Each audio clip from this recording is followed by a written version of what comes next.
கர்த்தருடைய பரிசுத்த நாமத்திற்கு மகிமை உண்டாவதாக. இந்த ஓய்வு நாளில் மாலை வேளையிலும் கூட தேவ செய்தியை உங்களோடு பேசும்படியாய் தேவன் எனக்கு கொடுத்த கிருபைகளுக்காய் நான் தேவனை துதிக்கின்றேன்.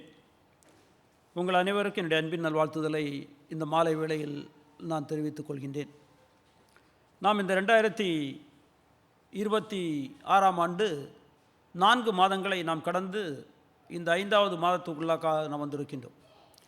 ஒவ்வொரு மாதமும் நம்முடைய இந்த 2026க்கான கருப்பொருள் சீஷத்துவத்தினுடைய அடிப்படையில் ஒவ்வொரு மாதத்திலும் ஒவ்வொரு தலைப்பின் கீழ் நாம் பல செய்திகளை நாம் கேட்டுக்கொண்டு வந்து கொண்டிருக்கின்றோம். அவனமாக இந்த மே மாதம் நமக்கு கொடுக்கப்பட்டிருக்கின்ற தலைப்பு என்னவென்றால் strive for the fullness of Christ. அப்படி என்றால் கிறிஸ்துவின் நிறைவுக்காக நாம் பிரயாசப்பட வேண்டும் என்பதுதான் இந்த தலைப்பு. அப்படி என்றால் நாம் என்ன செய்ய வேண்டும் என்றால் நமக்கென்று ஒரு வேலை இருக்கின்றது, நமக்கென்று ஒன்று இருக்கின்றது, நாம் பிரயாசப்பட வேண்டும், வி மஸ்ட் ஸ்ட்ரைவ் என்று சொல்லிக்கொண்டு அந்த தலைப்பு இருக்கின்றது. அது எதற்கு என்றால் கிறிஸ்துவின் நிறைவுக்காக என்று சொல்லிக்கொண்டு இந்த மாதத்தினுடைய கருப்பொருளில்தான் நாம் இந்த மாதம் செய்திகளை நாம் கேட்க இருக்கின்றோம். அதனுடைய அடிப்படையில் தான் இன்றைக்கு காலையில் த கால் டு பர்சனல் டிரான்ஸ்ஃபர்மேஷன் என்று சொல்லிக்கொண்டு நம்முடைய தனிப்பட்ட மறுரூபமாக்கப்படுவதற்கான அழைப்பு என்ற தலைப்பில் இன்றைக்கு காலையில் போதகர் நம்மோடு பேசினார். 2 கொரிந்தியர் 3ஆம் அதிகாரத்தினுடைய 18வது வசனத்தினுடைய அடிப்படையில் அந்த செய்தியை நாம் கேட்டோம். அப்படி என்றால் நாம் ஒவ்வொருவரும் மறுரூபமாக்கப்பட வேண்டும். அப்படி என்றால் டிரான்ஸ்ஃபர்மேஷன் என்று வருகின்ற பொழுது அது இப்போது நாம் எப்படி இருக்கின்றோமோ அதை விட முற்றிலுமாக மாறுபட்டது, ஒரு சின்ன சேஞ்ச் கிடையாது, முற்றிலுமாக மாறுபடுகிறது என்று சொல்லிக்கொண்டு நாம் பார்த்தோம். அதற்கு உதாரணமாகத்தான் எப்படி ஒரு வண்ணத்தி பூச்சியானது அது சிறிதாக இருக்கின்ற பொழுது கம்பளிப்புழுவாக சின்னதாக இருந்து பின்பு மொத்தமாக மாறுகின்றதோ அதுபோல தான் நம்முடைய வாழ்க்கையானது நாம் எப்படி இருந்தோமோ அதிலிருந்து நாம் ரட்சிக்கப்பட்ட பின்பு முற்றிலுமாக நம்முடைய வாழ்க்கையானது மாற வேண்டும் என்று சொல்லிக்கொண்டு தான் அந்த செய்தியை நாம் கேட்டோம். இப்படி மாறுகிறது என்று சொல்லக்கூடியதானது ஏதோ ஒரு நாளில் நடக்கின்ற நிகழ்ச்சி அல்ல. அது தொடர்ந்து பரிசுத்த ஆவியானவருடைய உதவியோடு நம்முடைய முயற்சியோடு நடக்கின்ற ஒரு மாற்றம் என்று சொல்லிக்கொண்டு தான் நாம் பார்த்தோம். அதற்கு என்ன தேவை என்றால் ஆண்டவராகிய இயேசு கிறிஸ்துவை இந்த வேதத்தில் நாம் நோக்கி பார்த்து அவரிடத்திலிருந்து பரிசுத்த ஆவியானவருடைய உதவியோடு நம்முடைய வாழ்க்கையானது பழைய வாழ்க்கையிலிருந்து முற்றிலுமாக மாறுபட வேண்டும் என்று சொல்லிக்கொண்டு தான் நாம் பார்த்தோம். அப்படி என்றால் ஒரு கிறிஸ்தவ வாழ்க்கை என்று சொல்லக்கூடியதானது ஆண்டவராகிய இயேசு கிறிஸ்துவை ஏற்றுக்கொள்வதற்கு முன்பாக எப்படி இருந்ததோ அப்படி தொடர்ந்து நடக்க முடியாது. அந்த வாழ்க்கையானது என்ன செய்ய வேண்டுமே என்றால் முற்றிலுமாக மாற வேண்டும். முற்றிலுமாக மாறுகிறது என்று நாம் சொல்கின்ற பொழுது ஒரு சின்ன சேஞ்ச் கிடையாது. அது உதாரணத்துக்கு தான் அந்த வண்ணத்து பூச்சி ஒரு உதாரணம். இல்லை என்றால் நீங்கள் இங்கே இந்த பக்கத்தில் உங்களுக்கு தெரியும், இங்கே ஒரு போலீஸ் போஸ்ட் இருந்த அந்த இடத்துல இப்பொழுது பில்டிங் கட்டி இருக்கிறார்கள். அது இன்றைக்கு என்ன ஆகின்றது என்றால் முற்றிலுமாக மாறிவிட்டது. பல அடுக்கு மாடிகளை கொண்ட வீடுகளை கட்டிவிட்டார்கள். எனவே பழையதற்கும் புதிதற்கும் நாம் பார்க்கின்ற பொழுது ஒரு வித்தியாசமான மாறுதல் இருப்பதை நம்மால் பார்க்க முடியும். அப்படிதான் நம்முடைய கிறிஸ்தவ வாழ்க்கையும் இருக்க வேண்டும் என்று சொல்லிக்கொண்டு தான் அந்த செய்தியில் நாம் கேட்டோம். இன்றைக்கு மாலையில் நமக்கு கொடுக்கப்பட்டிருக்கின்ற தலைப்பானது God's call for every believer. அப்படி என்றால் ஒவ்வொரு விசுவாசிகளுக்குமான தேவனின் இலக்கு. நாம் எல்லாரும் தேவனுடைய பிள்ளைகளாக இருக்கின்றோம், விசுவாசிகளாக இருக்கின்றோம். நமக்கென்று சொல்லிக்கொண்டு தேவன் ஒரு நோக்கத்தை வைத்திருக்கின்றார், ஒரு குறிக்கோளை வைத்திருக்கின்றார். அந்த குறிக்கோள் தான் என்னது என்று சொல்லிக்கொண்டு அது நமக்கு சொல்கின்றது த ஃபுல்னஸ் ஆஃப் கிரைஸ்ட் என்று சொல்லிக்கொண்டு. அப்படி என்றால் கிறிஸ்துவின் நிறைவு என்பது தான் அதனுடைய குறிக்கோள். கிறிஸ்துவின் நிறைவு என்று சொல்லிக்கொண்டு வேதம் என்ன சொல்கிறது என்று சொல்லிக்கொண்டு தான் இன்றைக்கு இந்த மாலை வேளையில் நாம் பார்க்க இருக்கின்றோம். அதற்கு ஆதாரமாக நமக்கு கொடுத்த வசனம் தான் எபேசியர் 1ஆம் அதிகாரத்தில் 22, 23 வசனங்கள். அந்த வசனத்தை நாம் வாசிக்க கேட்டோம். இந்த வசனம் புரிந்து கொள்வதற்கு எளிதான வசனம் கிடையாது. நீங்கள் வாசித்திருப்பீர்கள் என்றால் உங்களுக்கே தெரியும், அந்த 23வது வசனத்தை புரிந்து கொள்வது என்பது எளிதான காரியம் கிடையாது. இந்த வசனத்தை நாம் புரிந்து கொள்ள வேண்டுமே என்றால் இதற்கு முன்பாக அவர் என்ன சொல்கின்றார், எந்த இடத்தில் இதை சொல்கின்றார் என்று சொல்லிக்கொண்டு நாம் புரிந்து கொள்ள வேண்டும். எபேசிய திருச்சபைக்கு அப்போஸ்தலனாகிய பவுல் இந்த நிருபத்தை எழுதுகின்றார். இந்த நிருபத்தை எதற்காக எழுதுகின்றாரே என்றால் அந்த மக்களை உற்சாகப்படுத்துவதற்காக. அந்த மக்களுக்கு தேவன் கிருபையின் மூலமாக அவர்களை ரட்சித்திருக்கின்றார். நாம் எல்லாருமே எப்படி ரட்சிப்பை பெற்றிருக்கின்றோமே என்றால் கிருபையின் மூலமாக தான் ரட்சிப்பை பெற்றிருக்கின்றோம். கிருபை என்பது நமக்கு தகுதி இல்லாத ஒன்றை அவர் கொடுக்கின்றது, அதுதான் கிருபை. ஆனால் தேவனுடைய கிருபையானது ஐஸ்வர்யமான கிருபை என்று சொல்லிக்கொண்டு, அப்படி என்றால் அந்த கிருபைக்கு ஒரு அளவே கிடையாது. கிருபை என்பதே நாம் பெற்றுக்கொள்ளாதது நமக்கு கொடுக்கின்றது. அதிலும் அளவுக்கு அதிகமாக தேவன் என்ன செய்கின்றாரே என்றால் அந்த கிருபையை இந்த திருச்சபைக்கு அப்படி என்றால் நமக்கு அவர் கொடுத்திருக்கின்றார் என்று சொல்லிக்கொண்டு தான் அவர் எங்கே பேசுவார். நீங்கள் 7வது வசனத்தை வாசிக்கின்ற பொழுது எபேசியர் 1ஆம் அதிகாரத்துடைய 7வது வசனம் இப்படி சொல்கின்றது, அவருடைய கிருபையின் ஐஸ்வர்யத்தின்படியே என்று சொல்லிக்கொண்டு ஒரு சில காரியங்களை சொல்லும். அப்படி என்றால் அந்த கிருபையின் ஐஸ்வர்யம், அந்த கிருபையிலே அவ்வளவு அதிகமாக என்ன செய்திருக்கின்றாரே என்றால் இந்த திருச்சபைக்கு தேவன் கொடுத்திருக்கின்றார் என்று சொல்லிக்கொண்டு அவர் பேசிக்கொண்டு வந்துவிட்டு, எனவே இப்படி கொடுத்திருக்கின்றபடியினால் இது எதன் மூலமாக கொடுத்திருக்கின்றாரே என்றால் ஆண்டவராய் இயேசு கிறிஸ்துவின் மூலமாக. நீங்கள் ஒவ்வொரு வசனத்தையும் 1ஆம் அதிகாரத்தில் நீங்கள் வாசிப்பீர்களே என்றால் அவருக்குள், கிறிஸ்துவுக்குள், அவருக்குள் என்று சொல்லிக்கொண்டு வந்து கொண்டே இருக்கும். அப்படி என்றால் இந்த அனைத்து கிருபைகளும் ஆசீர்வாதங்களும் நாம் எப்படி தான் பெற்றிருக்கின்றோமே என்றால் ஆண்டவராய் இயேசு கிறிஸ்துவோடு நாம் இணைக்கப்பட்டிருக்கின்றபடியினால் தான் நாம் என்ன செய்கின்றோமே என்றால் பெற்றிருக்கின்றோம். அப்படி என்றால் நாம் ரட்சிக்கப்பட்டவர்களாய் ஆண்டவராய் இயேசு கிறிஸ்துவோடு நாம் இணைக்கப்படுகின்ற பொழுதுதான் இந்த ஆசீர்வாதங்களை நாம் என்ன செய்கின்றோமே என்றால் அவரிடத்திலிருந்து பெறுகிறோம் என்று சொல்லிக்கொண்டு அவர் சொல்லிக்கொண்டு வந்துவிட்டு, எனவே இப்படி இருக்கின்றபடியினால் நம்முடைய வாழ்க்கை எப்படி இருக்க வேண்டும் என்று சொல்லிக்கொண்டு 4வது அதிகாரத்திலிருந்து அவர் சொல்ல ஆரம்பிப்பார். நீங்கள் 4வது அதிகாரத்தில் வாசிக்கின்ற பொழுது 1வது வசனம் இப்படி சொல்லும், ஆதலால் கர்த்தர் நிமித்தம் கட்டுண்டவனாகிய நான் உங்களுக்கு சொல்லுகிற புத்தி என்னவெனில், நீங்கள் அழைக்கப்பட்ட அழைப்புக்கு பாத்திரவான்களாய் நடந்து கொள்ளுங்கள். பாருங்கள், இவ்வளவு ஆசீர்வாதத்தை நமக்கு கொடுத்திருக்கின்றார், இந்த ஐஸ்வர்யமான கிருபையை நமக்கு கொடுத்திருக்கின்றார். எனவே இந்த கிருபையை பெற்ற நாம் எப்படி இருக்க வேண்டும், அதை பெற்றதற்கு நாம் என்ன செய்ய வேண்டும் என்றால் பாத்திரவான்களாக இருக்க வேண்டும் என்று சொல்லிக்கொண்டு அவர் என்ன செய்வாரே என்றால் 4ஆம் அதிகாரத்திலிருந்து 6ஆம் அதிகாரம் வரை ஒரு சில காரியங்களை அவர் சொல்வார். இப்படிதான் இதுதான் இந்த நிருபம். இந்த நிருபத்தினுடைய 1வது அதிகாரத்தில் வருகின்ற பொழுது அவர் என்ன சொல்வாரே என்றால் முதல் 14 வசனங்களில் 3 முதல் 14 வசனங்களில் குறிப்பாக நாம் பார்க்கின்ற பொழுது தேவன் கிறிஸ்துவுக்குள்ளாக நமக்கு கொடுத்த ஒரு சில ஆசீர்வாதங்களை அவர் அங்கே சொல்லிக்கொண்டு வருவார். 3வது வசனத்தை நீங்கள் வாசிக்கின்ற பொழுது, கர்த்தராகிய இயேசு கிறிஸ்துவின் பிதாவாகிய தேவனுக்கு ஸ்தோத்திரம், அவர் கிறிஸ்துவுக்குள், பாருங்கள் அங்கேயும் கூட எப்படிதான் ஆசீர்வாதம் என்றால் கிறிஸ்துவுக்குள், அவர் கிறிஸ்துவுக்குள் உன்னதங்களிலே ஆவிக்குரிய சகல ஆசீர்வாதத்தினாலும் நம்மை ஆசீர்வதித்திருக்கின்றார். அப்படி என்றால் இந்த உலகத்தில் இருக்கின்ற உன்னதத்தினுடைய ஆசீர்வாதங்கள், ஆவிக்குரிய ஆசீர்வாதங்கள் எவைகளெல்லாம் உண்டோ அந்த அனைத்து ஆசீர்வாதங்களையும் என்ன செய்திருக்கின்றாரே என்றால் நமக்கு கொடுத்திருக்கின்றார் என்று சொல்லிக்கொண்டு அவர் சொல்லிவிட்டு ஒரு சில ஆசீர்வாதங்கள் என்ன என்று சொல்லிக்கொண்டு அந்த 3வது வசனத்திலிருந்து 14வது வசனம் வரை அவர் சொல்லிக் கொண்டு வருவார். நல்ல ஒரு பகுதி, நாம் எல்லாருக்கும் அதிகமாக தெரிந்த பகுதி. நீங்கள் வீட்டுக்கு சென்று நீங்கள் வாசித்து பார்க்கலாம். அப்படி சொல்கின்ற பொழுது என்ன சொல்வாரே என்றால் கிறிஸ்துவுக்குள்ளாக முதலாவது என்ன செய்தாரே என்றால் நம்மை அனாதியில் அவர் தெரிந்து கொண்டார்.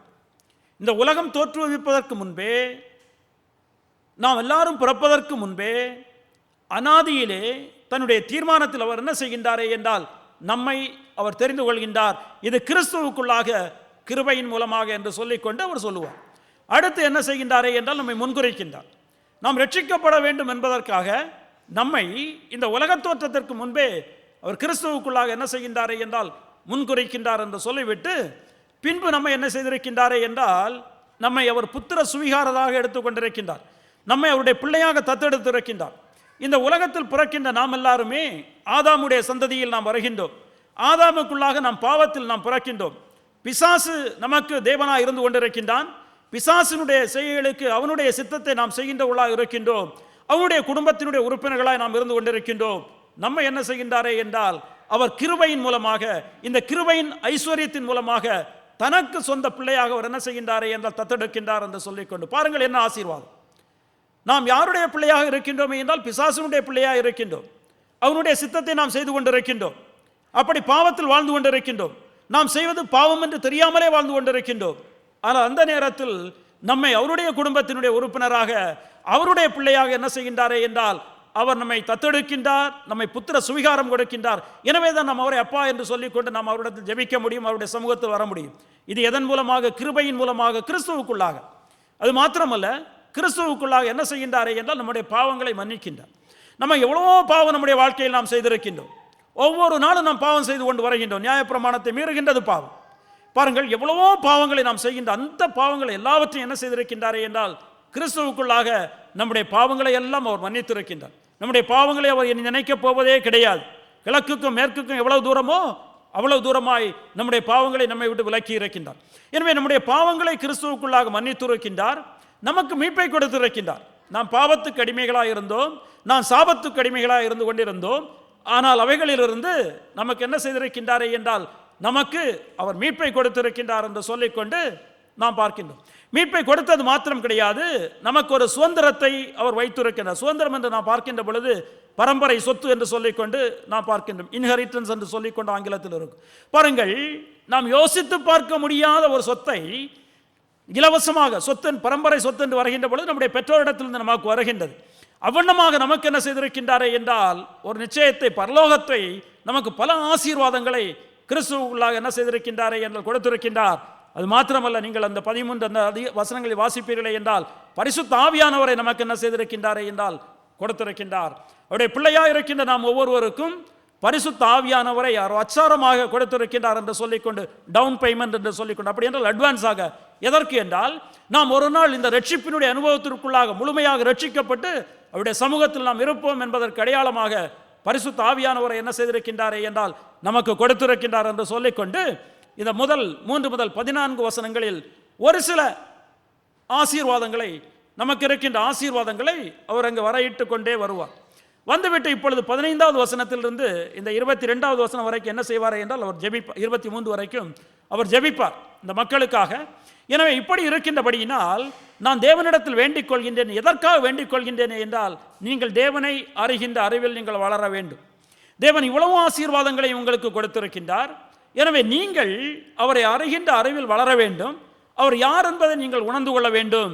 அவரை அறிகின்ற அறிவில் எப்படிதான் வளர முடியுமே என்றால் பரிசுத்த ஆவியானவர் மூலமாக தான் நீங்கள் என்ன செய்ய முடியுமே என்றால் அவரை அறிய முடியும். எனவே அந்த பரிசுத்த ஆவியானவரை அவர் உங்களுக்கு அவருடைய வல்லமையை கொடுத்து இந்த தேவனை அறிகின்ற அறிவை உங்களுக்கு கொடுக்க வேண்டும் என்று சொல்லிக்கொண்டு அவர் என்ன செய்வாரே என்றால் ஜெபிப்பார். பாருங்கள், நாம் 1 கொரிந்தியரில் நாம் வாசிக்கின்ற பொழுது வேதம் தெளிவாக சொல்லும். என்ன சொல்லுமே என்றால் நம்முடைய மனுஷன் உள்ள ஆவிதான் மனுஷனை குறித்து அறியும். என்னை குறித்து யாருக்கு தான் தெரியுமே என்றால் எனக்கு தான் தெரியும், என்னுடைய ஆவிக்கு தான் தெரியும். அதே போல் தேவனை குறித்து யாருக்கு தெரியுமே என்றால் தேவனுடைய ஆவிக்கு தான் தெரியும். எனவே தேவனை குறித்து யாருக்கு தான் நமக்கு சொல்லிக் கொடுக்க முடியுமே என்றால் பரிசுத்த ஆவியானவர் தான் சொல்லிக் கொடுக்க முடியும். எனவே அப்போஸ்தலனாகிய பவுல் ஜெபிப்பார், இந்த மக்களுக்கு என்ன செய்ய வேண்டுமே என்றால் இந்த பரிசுத்த ஆவியானுடைய வல்லமையை கொடுக்க வேண்டும். அதன் மூலமாக அவர்கள் என்ன செய்ய வேண்டுமே என்றால் தேவன் யார் என்பதை, இந்த மகத்துவம் உள்ள தேவன் யார், இந்த கிருபையின் ஐஸ்வர்யத்தை கொடுத்திருக்கின்ற தேவன் யார் என்று சொல்லிக்கொண்டு அவர்கள் அறிந்து கொள்ள வேண்டும் என்று சொல்லிக்கொண்டு ஜெபிக்கின்ற பொழுது தொடர்ந்து ஜெபிப்பார். இதன் மூலமாக 3 காரியங்களை அவர்கள் என்ன செய்ய முடியுமே என்றால் தெரிந்து கொள்ள முடியும் என்று சொல்லிக்கொண்டு, அதான் 18வது வசனம். 18வது வசனத்தில் சொல்லுவார் என்னவென்றால் நமக்கு உண்டாயிருக்கிற நம்பிக்கை என்னதென்று நாம் புரிந்து கொள்ள வேண்டும். அப்படி என்றால் கிறிஸ்தவர்களாக இருக்கின்ற நாம் ஒவ்வொருவருக்கும் நம்பிக்கை இருக்கின்றது. அந்த நம்பிக்கை என்ன? ஒரு நாள் நாம் ரட்சிப்பை முழுமையாக பெற்றுக்கொண்டு தேவனுடைய சமூகத்தில் இருப்போம் என்பது நம்முடைய நம்பிக்கை. ஏன் நாம் இன்றைக்கு கிறிஸ்தவர்களாக இருந்து கொண்டிருக்கின்றோம்? ஏன் அவருடைய சமூகத்துக்கு நாம் வருகின்றோம்? இந்த உலக விதமான காரியங்களை தள்ளிவிட்டு ஏன் வருகின்றோமே என்றால் இதுதான் காரணம். ஒரு நாள் நாம் என்ன செய்ய இருக்கின்றோமே என்றால் மகிமையில் அவரோடு இருக்கின்றோம். இதுதான் நம்முடைய நம்பிக்கை. இந்த நம்பிக்கையை நாம் பெற்றுக்கொள்ள வேண்டும் என்று சொல்லிக்கொண்டு இரண்டாவதாக நாம் பார்க்கின்ற பொழுது மகிமையின் ஐஸ்வர்யம் என்னதென்றும், நமக்கு இருக்கின்ற சுதந்திரத்தினுடைய மகிமையின் ஐஸ்வர்யம் 18வது வசனத்தினுடைய பின்பகுதி. நமக்கு ஒரு சுதந்திரம் இருக்கின்றது, மகிமையான சுதந்திரத்தை அவர் கொடுத்திருக்கின்றார். அவர் கொடுத்திருக்கின்ற சுதந்திரம் எப்படிப்பட்ட சுதந்திரம் என்று சொல்லிக்கொண்டு 1 பேதுரு 1ஆம் அதிகாரம் 3 முதல் 5 வசனங்களில் நீங்கள் வாசிக்கின்ற பொழுது அங்கே நம்மால் புரிந்து கொள்ள முடியும். குறிப்பாக 4-5 வசனங்களில் இந்த உலகத்தினுடைய சுதந்திரங்கள் எல்லாம், நம்முடைய பெற்றோர்கள் நமக்கு கொடுக்கின்ற சொத்து, பரம்பரை சொத்தெல்லாம் அழிந்து போய்விடும், மறைந்து போய்விடும். ஆனால் நாம் பெற இருக்கின்ற சொத்தோ அழியாதது, மாசற்றது என்று சொல்லிக்கொண்டு அதை அவர் என்ன செய்கின்றாரே என்றால் நமக்காக பாதுகாத்து வைத்திருக்கின்றார். நம்மை அதை பெற்றுக்கொள்வதற்காக என்ன செய்திருக்கின்றாரே என்றால் பாதுகாத்து வைத்திருக்கின்றார் என்று சொல்லிக்கொண்டு வேதத்தில் நம்மால் வாசிக்க முடியும். எனவே எந்த விதமான சுதந்திரத்தை நாம் பெற்றிருக்கின்றோம், எந்த விதமான சுதந்திரம் நமக்காக வைக்கப்பட்டிருக்கிறது என்பதை நாம் அறிந்து கொள்ள வேண்டும். இது இரண்டாவது. மூன்றாவதாக தேவன் தன்னுடைய பிள்ளைகளுக்கு கொடுத்திருக்கின்ற பலத்தை, அப்படி என்றால் இந்த திருச்சபைக்கு அவர் கொடுத்திருக்கின்ற பலத்தை நாம் என்ன செய்ய வேண்டும் என்றால் நாம் புரிந்து கொள்ள வேண்டும். அவருடைய பிள்ளையாக இருக்கின்றோம், நமக்கு உன்னதத்தினுடைய சகல ஆசீர்வாதங்களையும் கொடுத்திருக்கின்றார். அவருடைய பலத்தினால் என்ன செய்கின்றார் என்றால் நம்மை தாங்குகின்றார், வழிநடத்துகின்றார். இந்த பலத்தை நாம் புரிந்து கொள்ள வேண்டும் என்று சொல்லி இந்த 20வது வசனத்திலிருந்து இந்த பலன் என்ன என்று சொல்லிக்கொண்டு அவர் ஒரு சில காரியங்களை அங்கே சொல்வார். இப்பொழுது நான் உங்களுக்கு 20 முதல் 23 வசனங்களை நான் வாசிக்கின்றேன், கவனமாக கேளுங்கள். 1ஆம் அதிகாரம். எல்லா துரைத்தனத்திற்கும் அதிகாரத்துக்கும் வல்லமைக்கும் கர்த்தத்துவத்துக்கும் இம்மையில் மாத்திரமல்ல மறுமையிலும் பேர் பெற்றிருக்க எல்லா நாமத்திற்கும் மேலாய் அவர் உயர்ந்திருக்கத்தக்கதாக, அவர் என்றால் ஆண்டவராய் இயேசு கிறிஸ்து. ஆண்டவராய் இயேசு கிறிஸ்து எல்லா நாமத்திற்கும் மேலாய் உயர்ந்திருக்கத்தக்கதாக அவரை உன்னதங்களில் தம்முடைய வலது பாரசத்தில் உட்காரும்படி செய்து எல்லாவற்றையும் அவருடைய பாதங்களுக்கு கீழ்ப்படுத்தி, அவர் என்ன செய்திருக்கின்றாரே என்றால், கல்வாரியில் அவர்கள் அறைந்த ஆண்டவராகிய இயேசு கிறிஸ்துவை அவர் உயிரோடு எழுப்பி உன்னதகத்தில் பரலோகத்தில் பிதாவினுடைய வலது பாசத்தில் எல்லாவற்றையும் ஆண்டு கொள்கின்ற சகல அதிகாரத்தையும் அவருக்கு கொடுத்து அவரை என்ன செய்திருக்கின்றாரே என்றால் உட்கார வைத்திருக்கின்றார். பாருங்கள், அப்படி என்றால் அது எப்படிப்பட்ட ஒரு வல்லமை என்று சொல்லிக்கொண்டு ஆண்டவராக இயேசு கிறிஸ்துவை உயிரோடு எழுப்புறது மாத்திரம் கிடையாது, ஒருவரை உயிரோடு எழுப்புகிறது என்று சொல்லக்கூடியதனை நம்மால் எதிர்பார்க்க முடியாது. தேவன் ஒருவர் தான் செய்ய முடியும். உயிரோடு எழுப்பி அவரை உன்னதத்திற்கு அழைத்து சென்று பிதாவினுடைய வலது பாசத்தில் உட்கார வைத்து அவருக்கு உலகத்தில் உள்ள எல்லாவற்றையும் அவருக்கு கீழ்ப்படுத்தி ஆளக்கூடியதான வல்லமையை யார் கொடுத்தாரே என்றால் தேவன் கொடுத்தார் என்று சொல்லிக்கொண்டு கீழ்ப்படுத்தி 23வது வசனம், இந்த ஆண்டவராய் இயேசு கிறிஸ்து என்ன செய்தாரே என்றால், எல்லாவற்றையும் எல்லாவற்றினாலும் நிரப்புகிறவருடைய நிறைவாகிய சரீரமான சபைக்கு அவரை எல்லாவற்றிற்கும் மேலான தலையாக தந்தருளினார் என்று சொல்லிக்கொண்டு அவர் என்ன செய்வாரே என்றால் இந்த 23வது வசனத்தை அவர் அங்கே அவர் முடிப்பதை நம்மால் பார்க்க முடியும். அருமையானவர்களே, ஒன்றை நாம் புரிந்து கொள்ள வேண்டும். இவைகளை எல்லாம் எதற்காக அவர் கொடுத்திருக்கின்றார்? ஏன் இவைகளை எல்லாம் நமக்கு கொடுத்திருக்கின்றார்? ஏன் இந்த உன்னதத்தினுடைய சகல ஆசீர்வாதங்களை நமக்கு கொடுத்திருக்கின்றார்? ஒரே ஒரு காரணம், அவருக்கு முன்பாக நாம் குற்றமற்றவர்களும் மாசற்றவர்களுமாக இருப்பதற்காக என்று சொல்லிக்கொண்டு 4வது வசனத்துடைய 1ஆம் அதிகாரம் 4வது வசனத்தினுடைய முதல் பகுதி, தமக்கு முன்பாக நாம் அன்பில் பரிசுத்தம் உள்ளவர்களும் குற்றம் இல்லாதவர்களுமாக இருப்பதற்காக. இதுதான் ஒரே ஒரு நோக்கம். அவருக்கு முன்பாக நாம் பரிசுத்தவான்களாக இருக்கும்படியாக, ஆண்டவராக இயேசு கிறிஸ்துவை போல் அவருடைய சமூகத்தில் நாம் இருக்கும்படியாக தான், அதற்காக தான் என்ன செய்திருக்கின்றாரே என்றால் இந்த அனைத்து ஆசீர்வாதங்களையும் நமக்கு கொடுத்து ஆண்டவராக இயேசு கிறிஸ்துவை இந்த திருச்சபைக்கு தலைவராக கொடுத்து அவர் வைத்திருக்கின்றார் என்று சொல்லிக்கொண்டு அவர் என்ன செய்வாரே என்றால் சொல்லுவார்.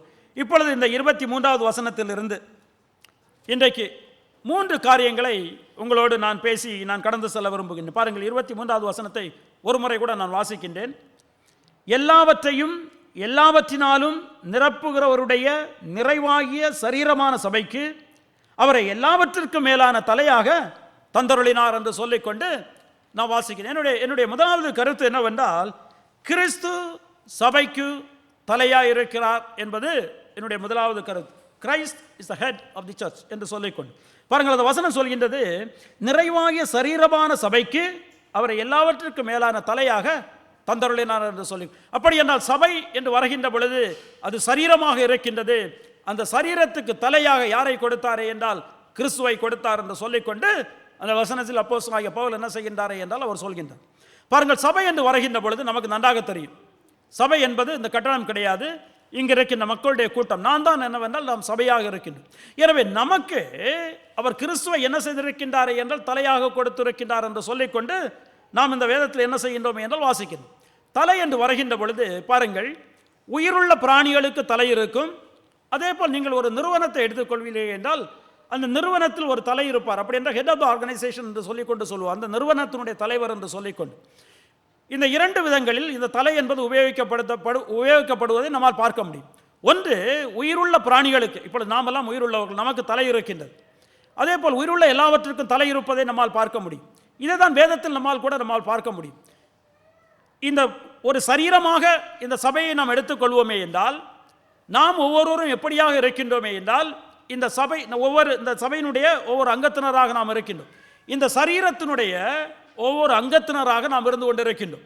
இந்த அங்கத்திற்கெல்லாம் தலையாக யார் இருக்கின்றாரே என்றால் ஆண்டவராய் இயேசு கிறிஸ்து இருக்கின்றார் என்று சொல்லிக்கொண்டு நம்மால் பார்க்க முடியும். நீங்கள் வேதத்தில் வாசிக்கின்ற பொழுது பல இடங்களில் நம்மால் வாசிக்க முடியும். 1 கொரிந்தியர் 12ஆம் அதிகாரத்தை நீங்கள் வாசிப்பீர்களே என்றால் அதில் அங்கு அவர் ஆவிக்குரிய வரங்களை குறித்து அவர் பேசுகின்ற பொழுது அழகாக சொல்லுவார்.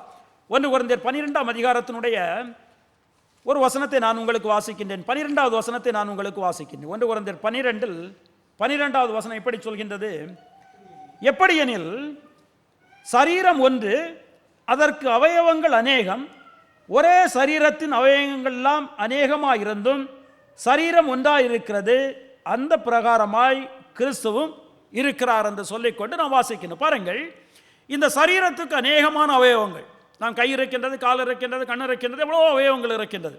ஆனால் இது என்னவென்றால் ஒரே ஒரு சரீரம். அதே போல்தான் இந்த சபை என்று வருகின்ற பொழுது அந்த சபையானது கிறிஸ்துவோடு இணைக்கப்பட்டிருக்கின்றது. அந்த சரீரத்தினுடைய ஒவ்வொரு அங்கங்களாய் நாம் இருந்து கொண்டிருக்கின்றோம்.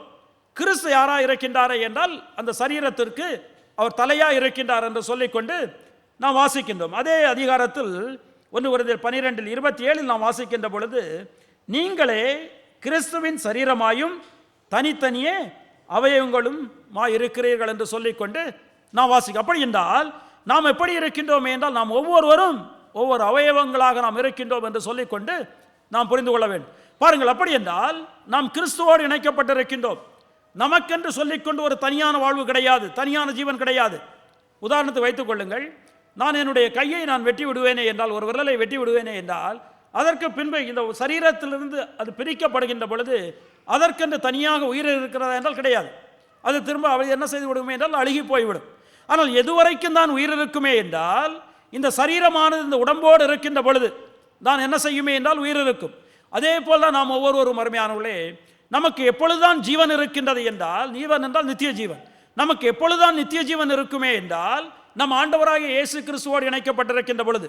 ஆண்டவராகிய இயேசு கிறிஸ்துவோடு நாம் இணைக்கப்படாமல் நாம் தனியாக இருப்போமே என்றால் நமக்கு ஜீவன் இருக்குமே என்றால் ஜீவன் இருக்காது என்று சொல்லிக்கொண்டு நாம் வாசிக்கின்றோம். எனவே யார்தான் ஜீவனாக இருக்கின்றாரே என்றால் ஆண்டவராகிய இயேசு கிறிஸ்து. ஆண்டவராகிய இயேசு கிறிஸ்து சரீரத்தினுடைய தலையாக இருக்கின்றவர் ஜீவனாக இருக்கின்றார். அவர் ஜீவனாக இருக்கின்றபடியினால் அவரோடு இணைக்கப்பட்டிருக்கின்ற நாம் ஒவ்வொருவரும் என்ன செய்திருக்கின்றோம் என்றால் ஜீவனை பெற்றிருக்கின்றோம். நானே வழியும் சத்தியமும் ஜீவனுமாக இருக்கிறேன் ஆண்டவராகிய இயேசு கிறிஸ்து சொல்கின்றது. அதே போல் நாம் யோவான் 11ஆம் அதிகாரத்தில் நாம் வாசிக்கின்ற பொழுது அவர் மார்த்தாள் மரியாளோடு பேசுகின்ற பொழுது அது சொல்ல, நானே உயிர்த்தெழுதலும் ஜீவனுமாய் இருக்கிறேன் என்று சொல்லிக்கொண்டு. எனவே ஆண்டவராகிய இயேசு கிறிஸ்து இந்த சரீரத்தினுடைய தலையாக இருக்கின்றவர், அவர் ஜீவனுள்ளவராக இருக்கின்றார். அவர் ஜீவனுள்ளவராக இருக்கின்றபடியினால் அவரோடு இணைக்கப்பட்டிருக்கின்ற நாம் ஒவ்வொருவரும் எப்படி இருக்கின்றோமே என்றால் ஜீவனுள்ளவர்களாக இருக்கின்றோம்.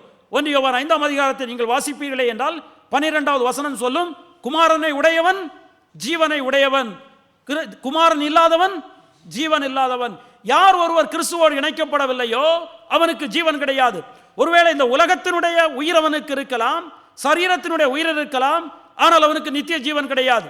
எனவே நாம் எப்படிதான் ஜீவனை பெற்றிருக்கின்றோம், நாம் அவருடைய பிள்ளைகளாக இருக்கின்ற நாம் எப்படி நித்திய ஜீவனை பெற்றிருக்கின்றோம், நமக்கு என்ன அந்த உறுதி இருக்கின்றது என்றால் நாம் ஒவ்வொருவரும் கிறிஸ்துவோடு என்ன செய்யப்பட்டிருக்கின்றோமே என்றால் இணைக்கப்பட்டிருக்கின்றோம் என்று சொல்லிக்கொண்டு நாம் புரிந்து கொள்ள வேண்டும். அருமையானவர்களே, நாம் கிறிஸ்துவோடு இணைக்கப்படவில்லை என்றால் ஆவிக்குரிய விஷயத்தில் நாம் மரித்தவர்களாக இருந்து கொண்டிருக்கின்றோம்.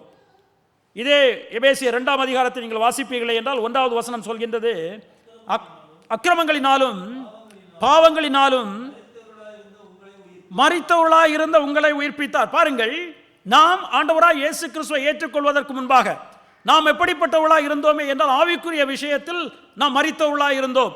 நம்மை அவர் என்ன செய்திருக்கின்றாரே என்றால் உயிர்ப்பித்திருக்கின்றார். அதே அதிகாரத்தில் 5வது வசனத்தை வாசியுங்கள், கவனமாக கேளுங்கள். அக்கிரமங்களில் மரித்தவர்களாக இருந்த நம்மை கிறிஸ்துவுடனே கூட உயிர்ப்பித்தார். ரட்சிக்கப்பட்டீர்கள். நமக்கு ஜீவன் உயிர்ப்பு எப்படி கிடைத்தது? கிறிஸ்துவின் மூலமாக.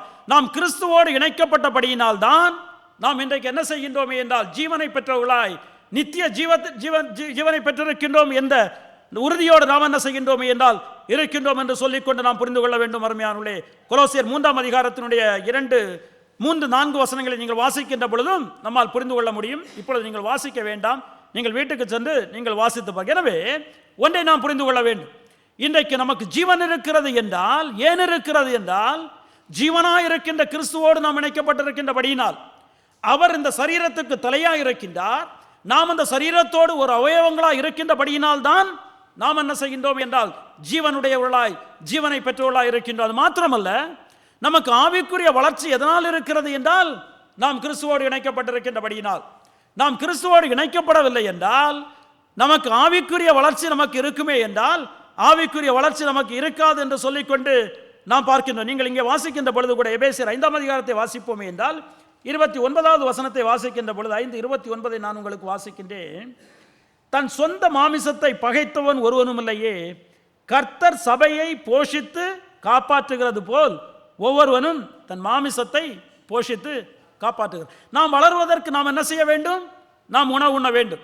ஒவ்வொரு நாளும் உணவு உண்டால் தான் நாம் என்ன செய்ய முடியுமே என்றால் நம்முடைய மாமிசத்தை உயிரோடு காக்க முடியும், நாம் வளர முடியும். நம்மை ஆவிக்குரிய விஷயத்தில் உயிர்ப்பித்து நம்மை ஆவிக்குரிய விஷயத்தில் வளரச் செய்கிறது யார் என்றால் கிறிஸ்து என்று சொல்லிக்கொண்டு நாம் வேதத்தில் நாம் வாசிக்கணும். எனவே நாம் கிறிஸ்துவோடு இணைக்கப்பட்டிருக்கின்றபடியினால் தான் நாம் ஆவிக்குரிய விஷயத்தில் உயிர் பெற்றிருக்கின்றது மாத்திரம் கிடையாது, ஆவிக்குரிய விஷயத்தில் நாம் வளர்கின்றவர்களாகவும் இருக்கின்றோம் என்று சொல்லிக்கொண்டு நாம் புரிந்து கொள்ள வேண்டும் அருமையானவர்களே. எனவே நாம் வளர்கின்ற பொழுதுதான் நாம் என்ன செய்ய முடியும் என்றால் கனி கொடுக்க முடியும். அதான் யோவான் 15ஆம் அதிகாரத்தில் அவர் சொல்வார், நானே மெய்யான திராட்சை செடி, நீங்கள் எல்லாம் கொடிகள். ஒருவன் என்னில் நினைத்திருந்தால் அவன் என்ன செய்வானே என்றால் கனியை கொடுப்பான், என்னில் இல்லை என்றால் அவன் என்ன செய்ய முடியாது? கனி கொடுக்க முடியாது. அதை என்னதான் செய்ய முடியும் என்றால் எடுத்து அக்னியில் தான் போடப்படும் என்று சொல்லிக்கொண்டு, எனவே நம்முடைய ஆவிக்குரிய வளர்ச்சியில் நாம் வளருவது, ஆவிக்குரிய ஜீவனை நாம் பெற்றிருக்கின்றது எதன் மூலமாக என்றால் கிறிஸ்துவின் மூலமாக, கிறிஸ்துவோடு நாம் இணைக்கப்பட்டிருக்கின்றபடியினால் தான் என்று சொல்லிக்கொண்டு நாம் புரிந்து கொள்ள வேண்டும் அருமையானவர்களே. எனவே பாருங்கள், நமக்கு இருக்கின்ற மகத்துவத்தை பாருங்கள். நாம் யாரோடு இணைக்கப்பட்டிருக்கின்றோம்? கிறிஸ்துவோடு இணைக்கப்பட்டிருக்கின்றோம், வேறு யாரோடும் இல்லை, கிறிஸ்துவோடு இணைக்கப்பட்டிருக்கின்றோம். எனவே நமக்கு ஒரு பிரச்சனை வருகின்ற பொழுது அது யாருக்கு வருகின்றதாக இருக்கின்றது? கிறிஸ்துவுக்கு வருகின்றதாக இருக்கின்றது. ஏனென்றால் நாம் கிறிஸ்துவோடு அவனமாக நாம் இணைக்கப்பட்டிருக்கின்றோம். அதான் நம்ம அப்போஸ்தலர் நடவடிக்கைகள் 9ஆம் அதிகாரத்தில் வாசிக்க முடியும். அப்போஸ்தலனாகிய பவுல் அவர் சவுலாக அவர் மக்களை துன்புறுத்தி அவர் சொல்கின்ற பொழுது ஆண்டவராய் இயேசு கிறிஸ்து என்ன செய்வார் என்றால் அவரை சந்திப்பார். சந்திக்கின்ற பொழுது கீழே விழுந்து விட்டு அவர் கேட்பார், நீ யார் என்று சொல்லிக்கொண்டு, நீ துன்பப்படுத்துகிற கிறிஸ்து நானே என்று சொல்லிக்கொண்டு. பாருங்கள், அப்போஸ்தலனாகிய பவுல் கிறிஸ்துவை ஏதாவது செய்திருக்கின்றாரா? ஒன்றும் செய்யவில்லை. அவர் யாரை தான் துன்புறுத்தினாரே என்றால் கிறிஸ்தவர்களை துன்புறுத்தினார். அவர் கிறிஸ்தவர்களை துன்புறுத்துகின்ற பொழுது ஆண்டவராய் இயேசு கிறிஸ்து சொல்கின்றார், நீ என்னை துன்புறுத்துகிறாய் என்று சொல்லிக்கொண்டு. ஏனென்றால் நாம் அவருடைய அங்கங்களாக இருக்கின்றோம், அவருடைய அவயவங்களாக இருக்கின்றோம், அவரோடு நாம் இணைக்கப்பட்டிருக்கின்றோம். அதே நீங்கள் வாசிக்க முடியும். மத்தேயு 25ஆம் அதிகாரத்தை வாசிப்பீர்களே என்றால் அங்கு அவர் செம்மறியாடுகளையும் வெள்ளாடுகளையும் அவர் பிரிப்பார். பிரித்து விட்டு அவரிடத்தில் சொல்லுவார், நீங்கள் நித்தியத்துக்குள்ளாக சொல்லுங்கள், நான் அங்கே சிறையில் இருந்தேன், நீங்கள் என்னை பார்க்க வந்தீர்கள், தண்ணீர் இல்லாமல் இருந்தேன், எனக்கு தண்ணீர் கொடுத்தீர்கள், ஆகாரம் கொடுத்தீர்கள் என்று சொல்லிக்கொண்டு. இவர்களுக்கு ஒன்றுமே புரியாது. அவர்கள் கேட்பார்கள், எப்பொழுது நாங்கள் பார்க்க வந்தோம்? ஆண்டவராய் இயேசு கிறிஸ்து சொல்லுவார், இந்த சிறியவரில் ஒருவனுக்கு நீங்கள் எதை செய்தீர்களோ அதை எனக்கே செய்தீர்கள் என்று சொல்லிக்கொண்டு. அப்படி என்றால் அருமையானவர்களே, நாம் ஆண்டவராய் இயேசு கிறிஸ்துவோடு இணைக்கப்பட்டபடியினால் நாம் என்ன செய்கின்றோம் என்றால் இவ்வளவு ஆசீர்வாதங்களை நாம் பெற்றிருக்கின்றோம் என்று சொல்லிக்கொண்டு நம்மால் புரிந்து கொள்ள முடியும். பல இடங்கள் இருக்கின்றன போதும். எனவே ஒன்றை நாம் புரிந்து கொள்ள வேண்டும். இன்றைக்கு ஏன் நாம் நித்திய ஜீவனை பெற்றிருக்கின்றோம்? இன்றைக்கு ஏன் நாம் ஆவிக்குரிய வளர்ச்சியில் வளர்கின்றோமே என்றால் நாம் சரீரமாகிய கிறிஸ்துவினுடைய சரீரத்தில் நாம் ஒரு அங்கங்களாக இருக்கின்றோம், கிறிஸ்து நமக்கு தலையாக இருக்கின்றார் என்று சொல்லிக்கொண்டு நாம் புரிந்து கொள்ள வேண்டும். எனவே உயிருள்ள ஒரு பிராணிக்கு தலை இருக்கின்ற வண்ணமாக கிறிஸ்து நமக்கு இருக்கின்றார். அது மாத்திரமல்ல, ஒரு நிறுவனத்தில் ஒரு தலைவர் இருக்கின்ற பொழுது அந்த நிறுவனமானது என்ன செய்யுமே என்றால் அந்த தலைவருடைய கட்டளையின் கீழ் தான் இருக்கும். அதான் நம்முடைய திருச்சபையும் கூட. நம்முடைய திருச்சபையில் நாம் விரும்பின எதையுமே செய்ய முடியாது. நாம் எதை செய்ய வேண்டும், எதை செய்யக்கூடாது என்று சொல்லிக்கொண்டு வேதம் தெளிவாக சொல்கின்றது.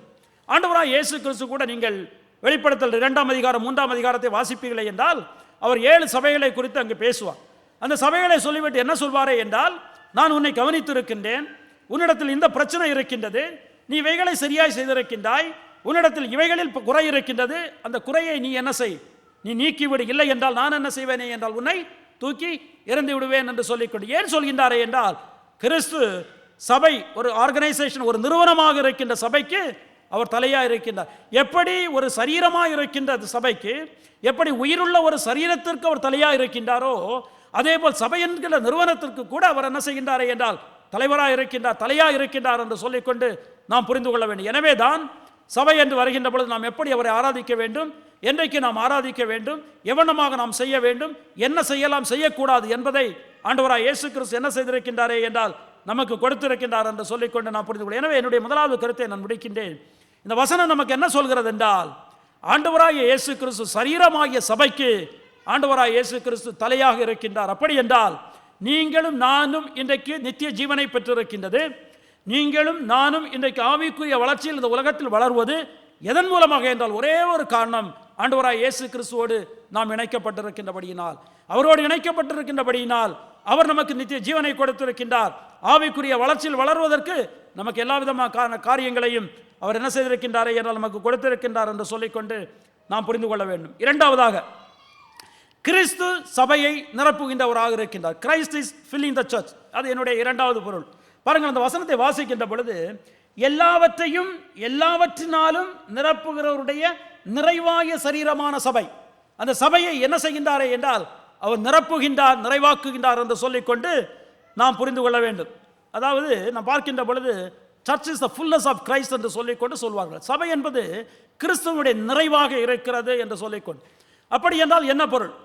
அப்படி என்றால் என்ன பொருள் என்றால், இந்த சபை என்றால் நம்மை நிரப்புகிறது யார் என்றால் கிறிஸ்து தான் என்ன செய்கின்றாரே என்றால் நம்மை நிரப்புகின்றவராக இருக்கின்றார். அப்படி என்றால் கிறிஸ்துவனுடைய தன்மை நம்மிடத்தில் என்ன செய்ய வேண்டும் என்றால் வர வேண்டும்.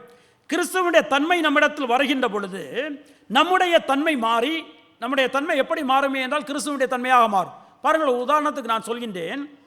ஒரு பெரிய பானை இருக்கிறது என்று வைத்துக் கொள்ளுங்கள். அதில் கொஞ்சம் போல ஜூஸ் இருக்கிறது, கீழே இருக்கின்றது. நாம் அதில் தண்ணீர் ஊற்றுவோமே என்றால், கொஞ்சம் கொஞ்சமாக தண்ணீர் ஊற்றுவோமே என்றால் அதனுடைய சுவையானது என்ன செய்யும்? கொஞ்சம் கொஞ்சமாக மாறி வரும். நிறைய தண்ணீர் ஊற்றி அந்த பானை நிறைய வருகின்ற பொழுது எப்படி ஆகிவிடும்? அதனுடைய சுவை கிட்டத்தட்ட தண்ணீருடைய சுவையாக மாறிவிடும். முழுமையாக தண்ணீராக மாறுமா என்றால் மாறாது. இந்த உலகத்தில் நாம் வாழ்கின்ற வரைக்கும் முழுமையாக கிறிஸ்துவை மாற முடியுமா என்றால் மாற முடியாது, அதை விட்டு விடுவோம். ஆனால் நாம் என்ன செய்ய வேண்டுமே என்றால் கிறிஸ்துவனுடைய குணாதிசயத்தின் மூலமாக நம்மை நாம் நிரப்ப வேண்டும் என்று சொல்லிக்கொண்டு நாம் இந்த இடத்தில் நாம் பார்க்கின்ற பாருங்கள், அவனமாக நாம் நிரப்புவதற்கு கிறிஸ்து என்ன செய்வாரே என்றால் அதற்குரிய தகுதி, அதற்குரிய பலத்தை அவர் கொடுக்கின்றவராக இருக்கின்றார். பாருங்கள், ஏனென்றால் நாம் கிறிஸ்துவோடு இணைக்கப்பட்டிருக்கின்றோம். இன்றைக்கு யோசித்து பாருங்கள், ஒரு விளையாட்டு வீரரை வைத்துக் கொள்வோமே, ஒருவேளை ஒரு ஃபுட்பால் பிளேயராக இருக்கட்டும் அல்லது ஒருவேளை ஒரு செஸ் பிளேயராக இருக்கட்டும், செஸ் பிளேயரை வைத்துக் கொள்வோம். அவர் எதன் மூலமாக அந்த செஸ்ஸை எல்லாத்தையும் மூவ் பண்ணுகின்றாரே என்றால் தன்னுடைய கையின் மூலமாக. இன்றைக்கு அவருடைய கையை எடுத்துவிட்டு, இந்த உலகத்தினுடைய முதல் தரமானவருடைய கையை எடுத்துவிட்டு என்னுடைய கையை எங்கே வைப்போமே என்றால் அவரால் அதை செய்ய முடியுமா என்றால் செய்ய முடியும். ஏனென்றால் எதுதான் அவருக்கு அந்த வலிமையை கொடுக்கிறது என்றால் அந்த கை கிடையாது, அவருடைய தலைதான் கொடுக்கிறது. அதுதான் நீங்கள் விளையாடுகின்ற ஃபுட்பாலாக இருந்தாலும் சரி, எந்த மேட்சாக இருந்தாலும் சரி, அந்த உறுப்பானது அதற்கு செய்வது கிடையாது. அதனுடைய மதிப்பானது, அதனுடைய தன்மையானது எங்கே இருந்து வருகிறது என்றால் தலையில் இருந்து வருகிறது என்று சொல்லிக்கொண்டு நாம் புரிந்து கொள்ள வேண்டும். அதே போல் தான் அருமையானவர்களே, நாம் அவருடைய பிள்ளைகளாக இருந்து கொண்டிருக்கின்றோம். நாம் அவருடைய சரீரத்தினுடைய உறுப்புகளாய் நாம் இருந்து கொண்டிருக்கின்றோம். நமக்கு தலையாய் கிறிஸ்து இருக்கின்றபடியினால் நாம் என்ன செய்கின்றோமே என்றால் அந்த வல்லமையை நாம் பெற்றிருக்கின்றோம். நாம் அவருடைய பிள்ளையாக நாம் மாறுவதற்கு, அவரை போல் நாம் மாறுவதற்கு உரிய பகுதியை அவர் என்ன செய்திருக்கின்றாரே என்றால் நமக்கு கொடுத்திருக்கின்றார். ஏனென்றால் அவரோடு என்ன செய்யப்பட்டிருக்கின்றோமே என்றால் நாம் இணைக்கப்பட்டிருக்கின்றோம் என்று சொல்லிக்கொண்டு நாம் புரிந்து கொள்ள வேண்டும். பாருங்கள், இந்த வசனத்தை புரிந்து கொள்ள வேண்டுமே என்றால் நான் 2 வசனங்களை உங்களுக்கு காண்பிக்கின்றேன், வாசிக்கின்றேன். நீங்கள் கவனமாக கேளுங்கள், அப்பொழுது நம்மால் புரிந்து கொள்ள முடியும். ஒன்று எபேசியர் 3ஆம் அதிகாரம். 3ஆம் அதிகாரத்தில் 16 முதல் 19 வசனங்களை நான் உங்களுக்கு வாசிக்கின்றேன். அப்போஸ்தலனாகிய பவுல் ஜெபிக்கின்ற பொழுது, நீங்கள் அவருடைய ஆவியினாலே, நீங்கள் பாருங்கள், நாம் அவருடைய ஆவியினாலே நம்முடைய உள்ளான மனுஷனில் வல்லமையாய் பலப்படவும், விசுவாசத்தினாலே கிறிஸ்து உங்கள் இருதயங்களில் வாசமாய் இருக்கவும், நீங்கள் அன்பிலே வேரூன்றி நிலை பெற்றவர்களாகி சகல பரிசுத்தவான்களோடும் கூட கிறிஸ்துவனுடைய அன்பின் அகலமும் நீளமும் ஆழமும் உயரமும் இன்னதென்று உணர்ந்து கவனமாக கேளுங்கள். இப்பொழுது அறிவு கெட்டாத அந்த அன்பை அறிந்து கொள்ள வல்லவர்களாகவும் தேவனுடைய சகல பரிபூரணத்தாலும் நிறையப்படவும் அவர் தமது மகிமையினுடைய ஐஸ்வர்யத்தின்படியே உங்களுக்கு அனுகிரகம் பண்ண வேண்டும் என்று வேண்டிக் கொள்கிறேன். பாருங்கள், நாம் எல்லாரும் எதன் மூலமாக நிறைய வேண்டும்? தேவனுடைய பரிபூரணத்தின் மூலமாக. அவருக்கு இருக்கின்ற பரிபூரணத்தில் நாம் என்ன செய்ய வேண்டும் என்றால் நிரப்பப்பட வேண்டும். அப்படி என்றால் அவரிடத்தில் என்ன இருக்கின்றது? அன்பு இருக்கின்றது. தேவனுடைய ஆண்டவராய் இயேசு கிறிஸ்துவிடத்தில் அன்பு இருக்கின்றது இல்லையா? அந்த அன்பை எப்படி காண்பித்தார்?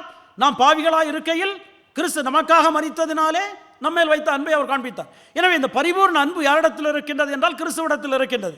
அந்த அன்பானது யாருக்கு வர வேண்டுமே என்றால் நமக்கு வர வேண்டும். பரிபூர்ணமாக இருக்கின்ற அவரிடத்திலிருந்து அந்த அன்பை நாம் என்ன செய்ய வேண்டும் என்றால் நாம் பெற்றுக்கொள்ள வேண்டும். அதற்காக தான் அப்போஸ்தலனாகிய பவுல் என்ன செய்கின்றாரே என்றால் ஜெபிக்கின்றார். எனவே கிறிஸ்துவில் நிரப்பப்படுதல் என்று நாம் பார்க்கின்ற பொழுது கிறிஸ்துவுக்கு இருந்த என்ன குணாதிசயங்கள் இருந்ததோ அந்த குணாதிசயங்கள் நமக்குள்ளாக வந்து நாம் என்ன செய்ய வேண்டுமே என்றால் கிறிஸ்துவை போல் மாற வேண்டும் என்று சொல்லிக்கொண்டு நாம் பார்க்கிறோம். இதுதான் நிரப்பப்படுகின்றது. கிறிஸ்துவால் ஃபுல்னஸ் ஆஃப் கிரைஸ்ட் என்று கிறிஸ்துவில் முழுமை என்று வருகின்ற பொழுது இதுதான் அதனுடைய பொருள். கிறிஸ்துவனுடைய தன்மை, அவர் அன்புள்ளவராக இருக்கின்றார், அவர் அறிவுள்ளவராக இருக்கின்றார், அவர் பாவமில்லாதவராக இருக்கின்றார், அவர் நியாயப்பிரமாணத்துக்கு முழுமையாக கீழ்ப்படுகின்றவராக இருக்கு. இப்படி கிறிஸ்துவனுடைய குணாதிசயங்களை நாம் சொல்லிக்கொண்டே போகலாம். இந்த குணாதிசயங்கள் என்ன செய்ய வேண்டுமே என்றால் நமக்குள்ளாக வர வேண்டும். அவரிடத்தில் இருக்கின்ற குணாதிசயங்கள் நம்மிடத்தில் வர முடியுமே என்றால் நிச்சயமாக வர முடியும். ஏன் வர முடியும்? நாம் அவரோடு இணைக்கப்பட்டிருக்கின்றோம், அவருடைய சரீரத்தினுடைய அங்கங்களாக இருக்கின்றோம். எனவே நிச்சயமாக என்ன செய்ய முடியும் என்றால் நம்மால் ஆக முடியும். அதான் அவர் இங்கே சொல்லிக் கொண்டிருக்கின்றார். அது மாத்திரமல்ல, இன்னொரு பகுதியை உங்களுக்கு வாசிக்கின்றேன். எபேசியர் 4ஆம் அதிகாரம். 4ஆம் அதிகாரத்தில் 11 முதல் 13 வசனங்களை வாசிக்கின்றேன், கவனமாக கேளுங்கள். மேலும் நாம் அனைவரும் தேவனுடைய குமாரனை பற்றும் விசுவாசத்தினாலும் அறிவிலும் ஒருமைப்பட்டவர்களாகி கிறிஸ்துவனுடைய நிறைவான வளர்ச்சியின் அளவுக்கு தக்க பூரண புருஷனாக வரைக்கும். அப்படி என்றால் அவருடைய பிள்ளைகளாக இருக்கின்ற நாம், இந்த திருச்சபையுடைய உறுப்பினர்களாக இருக்கின்ற நாம், ஆண்டவராகிய இயேசு கிறிஸ்துவோடு இணைக்கப்பட்டிருக்கின்ற நாம் எப்படி வளர வேண்டுமே என்றால் கிறிஸ்துவை போல் பூரண புருஷராக வேண்டும். அதுதான் அவருடைய நோக்கம். அதுதான் திருச்சபைக்கு அவர் வைத்திருக்கின்ற இலக்கு. இப்படி எப்படி ஆக முடியும்? அதற்காக என்ன செய்திருக்கின்றாரே என்றால் அதற்காக தான் 12வது வசனம் 13வது வசனம் சொல்லும், பரிசுத்தவான்கள் சீர்பொருந்தும் பொருட்டு சுவிசேஷ ஊழியத்தின் வேலைக்காகவும் கிறிஸ்துவின் சரீரமாகிய சபையானது பக்தி விருத்தி அடைவதற்காக, அதாவது நீங்களும் நானும் பக்தி விருத்தி அடைந்து கிறிஸ்துவில் மாறுவதற்காக அவர் சிலரை அப்போஸ்தலராகவும் சிலரை தீர்க்கதரிசிகளாகவும் சிலரை சுவிசேஷகராகவும் சிலரை மேய்ப்பராகவும் போதராகவும் ஏற்படுத்தினார். ஏன் இந்த சபைக்கு அப்போஸ்தலரை கொடுத்தார்? புதிய ஏற்பாட்டுடைய திருச்சபைக்கு முதலாவது அவர் என்ன செய்கின்றார் என்றால் 12 அப்போஸ்தலரை கொடுக்கின்றார். அப்போஸ்தலரை எதற்கு கொடுக்கின்றார்? கிறிஸ்துவை பற்றி சொல்லிக் கொடுக்கவும், இந்த வேதத்தை நமக்கு எழுதி கொடுக்கவும், கிறிஸ்துவை பற்றி சொல்லிக் கொடுப்பதற்கு அப்போஸ்தலரை ஏற்படுத்துகின்றார். பின்பு நாம் பார்க்கின்ற பொழுது தீர்க்கதரிசிகளை கொடுக்கின்றார். அதை நம்ம 1 கொரிந்தியரில் நம்மால் வாசிக்க முடியும். இன்று நமக்கு யாரை கொடுத்திருக்கின்றார்? போதகர்களை கொடுத்திருக்கின்றார். எதற்கு கொடுத்திருக்கின்றார்? ஒரே ஒரு நோக்கம்தான், நீங்களும் நானும் ஆண்டவராகிய இயேசு கிறிஸ்துவை போல் மாற வேண்டும். ஆண்டவராகிய இயேசு கிறிஸ்து எப்படி இருந்தாரோ அதே போல் நாம் மாற வேண்டும். அவருடைய அன்பு எப்படி இருந்ததோ அந்த அன்பு நமக்குள்ளாக வர வேண்டும். அவர் எப்படி பாவம் இல்லாதவராக இருந்தாரோ அதே போல் நம்முடைய வாழ்க்கையில் பாவத்தை நாம் வெறுத்து நாம் அவரை போல் நாம் மாற வேண்டும். அவர் எப்படி நியாயப்பிரமாணத்துக்கு கீழ்ப்படிந்து தன்னுடைய வாழ்க்கையை நடத்தினாரோ அதே போல் நீங்களும் நானும் என்ன செய்ய வேண்டும் என்றால் வாழ வேண்டும், மாற வேண்டும். அதற்காக தான் என்ன செய்தாரே என்றால் அவர் ஆண்டவராகிய இயேசு கிறிஸ்து இந்த சபைக்கு அவர் என்ன செய்கின்றாரே என்றால் போதகரை கொடுக்கின்றார் என்று சொல்லிக்கொண்டு நாம் வாசிக்க. எனவே கிறிஸ்துவில் நிரப்பப்படுதல் என்று நாம் பார்க்கின்ற பொழுது கிறிஸ்துவுடைய குணாதிசயங்கள் என்ன செய்ய வேண்டுமே என்றால் நமக்குள்ளாக வர வேண்டும் என்று சொல்லிக்கொண்டு நாம் புரிந்து கொள்ள வேண்டும்.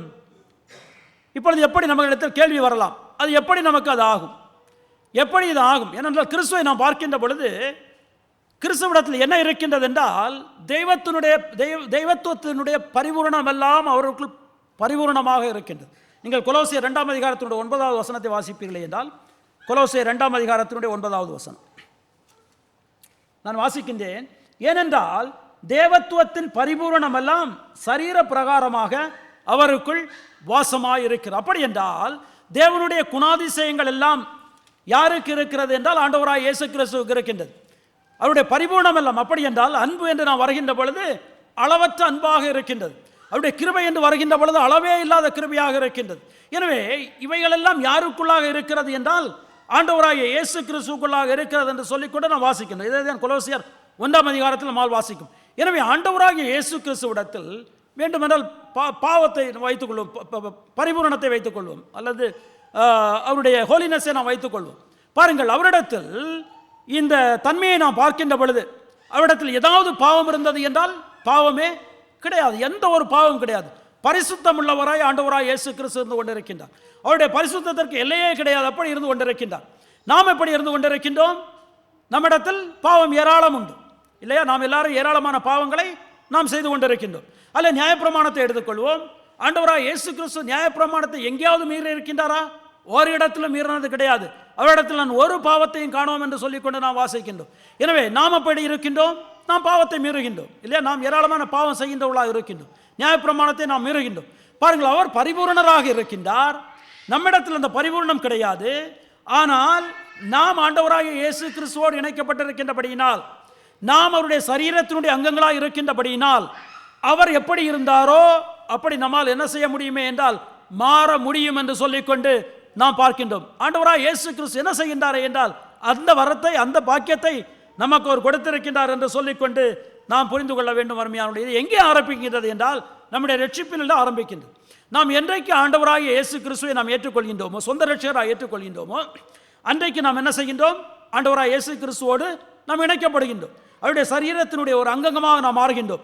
அந்த நிமிடத்திலிருந்து அவருடைய குணாதிசயங்கள் என்ன செய்கிறது என்றால் நமக்குள்ளாக வர ஆரம்பிக்கின்றது. இந்த குணாதிசயங்கள் நமக்குள்ளாக வந்து நம்மை கொஞ்சம் கொஞ்சமாக என்ன செய்கிறது என்றால் மாற்றுகிறது என்று சொல்லிக்கொண்டு நாம் புரிந்து கொள்ள வேண்டும். பாருங்கள், ஒரு உதாரணத்துக்கு நான் சொல்வேனே என்றால், நீங்கள் வைத்துக் கொள்ளுங்கள், ஒரு பெரிய டேங்கை வைத்துக் கொள்ளுங்கள். ஆண்டவராகிய இயேசு கிறிஸ்து எப்படி இருக்கின்றார் என்றால் ஒரு அளவில்லாத டேங்க் மாதிரி, ஒரு தண்ணீர் தொட்டி மாதிரி நிறைவாக இருக்கின்றார். அதற்கு அளவே கிடையாது. நாமெல்லாம் எப்படி இருக்கின்றோம் என்றால் ஒரு சிறிய பக்கெட் மாதிரி இருக்கின்றோம் என்று வைத்துக் கொள்வோம். இப்பொழுது பாருங்கள், அந்த இதிலிருந்து நாம் என்ன செய்கின்றோமே என்றால் இந்த பக்கெட்டை நிரப்புவதற்காக நாம் எடுக்கின்றோம். இது எதன் மூலமாக? பக்கெட்டை நிரப்புவதற்கு என்ன செய்ய வேண்டும்? ஒரு டியூப் வர வேண்டும். இந்த டியூப் தான் யார் என்றால் பரிசுத்த ஆவியானவர். பாருங்கள், ஆண்டவராகிய இயேசு கிறிஸ்துவுடைய குணாதிசயங்களில் நம்மை மாற்றுவதற்காக அவர் நமக்காக என்ன செய்திருக்கின்றாரே என்றால் பரிசுத்த ஆவியானவரை கொடுத்திருக்கின்றார். கவனமாக கேளுங்கள், நாம் எல்லாருக்குள்ளும் பரிசுத்த ஆவியானவர் இருக்கின்றார். யாரெல்லாம் ஆண்டவராகிய இயேசு கிறிஸ்துவோடு இணைக்கப்பட்டிருக்கின்றோமோ அவர்கள் எல்லாருக்குள்ளும் பரிசுத்த ஆவியானவர் இருந்து கொண்டிருக்கின்றார். எதற்காக பரிசுத்த ஆவியானவரை கொடுத்திருக்கின்றாரே என்றால் அவருடைய திருச்சபையானது ஆண்டவராகிய இயேசு கிறிஸ்துவால் மாறுவதற்காக, நாம் ஆண்டவராகிய இயேசு கிறிஸ்துவுடைய குணாதிசயங்களை பெற்றுக்கொள்வதற்காக பரிசுத்த ஆவியானவரை நமக்கு கொடுத்திருக்கின்றார். இப்பொழுது இந்த டேங்கில் இருந்து இந்த பக்கெட்டை நிரப்ப வேண்டுமே என்றால் நாம் என்ன செய்ய வேண்டுமே என்றால் நாம் என்ன செய்ய வேண்டும்? இந்த டேப்பை நம்ம திறந்து விட வேண்டும். திறந்து விட்டால்தான் அந்த தண்ணீரானது என்ன செய்ய முடியுமே என்றால் நிரப்ப முடியும். அதுதான் நம்முடைய வாழ்க்கையிலும் கூட. நமக்கு டேப் என்று சொல்லிக்கொண்டு பலவிதமான காரியங்களை தேவன் கொடுத்திருக்கின்றார்.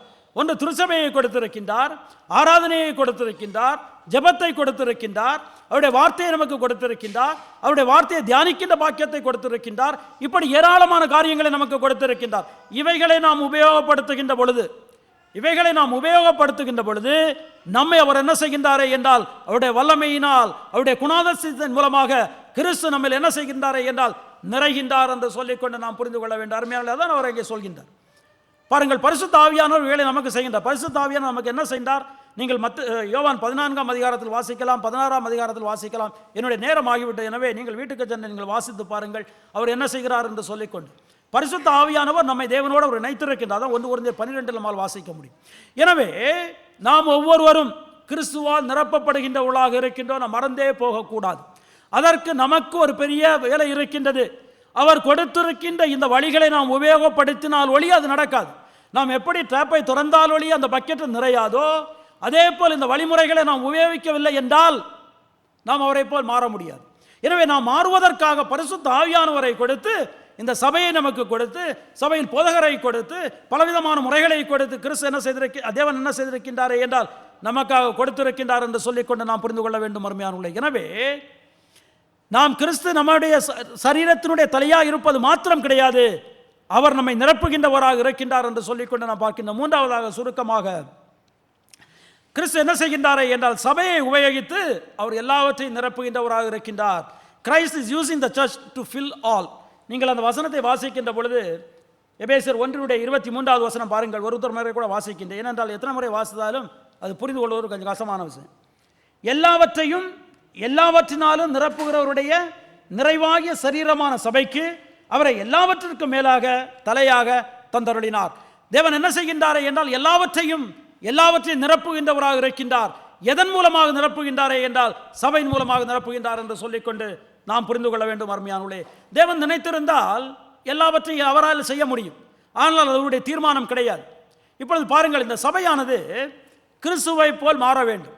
முதலாவதாக இந்த சபை அப்படி என்றால் நாம் ஒவ்வொருவரும் நமக்கு அவர் கொடுத்திருக்கின்ற வழிமுறைகளை உபயோகப்படுத்தி கொண்டு நாம் கிறிஸ்துவால் நிரப்பப்பட வேண்டும்.